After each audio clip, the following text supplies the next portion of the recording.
When I first went to college, I had absolutely no idea what I wanted to do.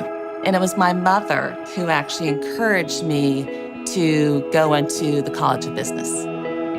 So I took my first accounting class and I was sold.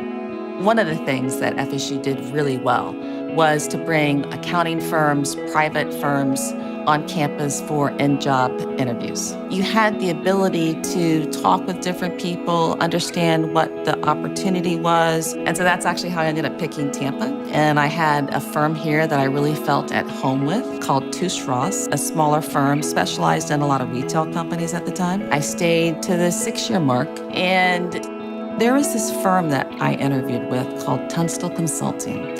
And what Tunstall did was help companies raise debt and equity financing.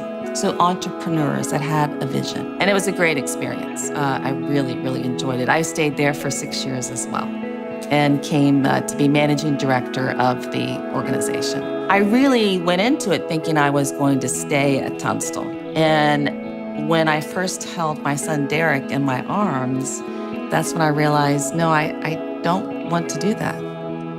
At times, as a mom, you feel guilt having to work. And, a lot of women have to make that choice. And I think that a lot of companies are trying to help solve that problem, to keep, great talented women in the workforce. But at the end of the day, you got to do what's right for you and your family. It just so happened when I was going through those thoughts, a recruiter called me for this opportunity for Director of Investor Relations at HSN. And I took the job and with informing the people, look, I'm only going to take the job if I leave at 5 every day.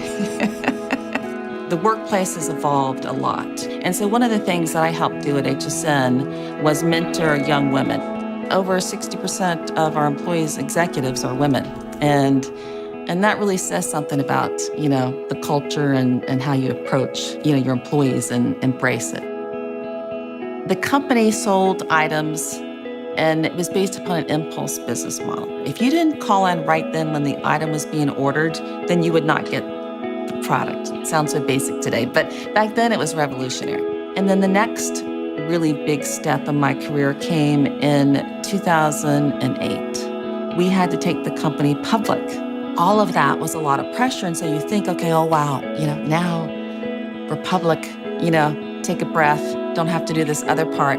But then, the financial crisis hits. As a CFO, it was my job to make sure that we really figured out how to make enough cash. We were able to come out of it by February of the following year. So it's very intense 6 months.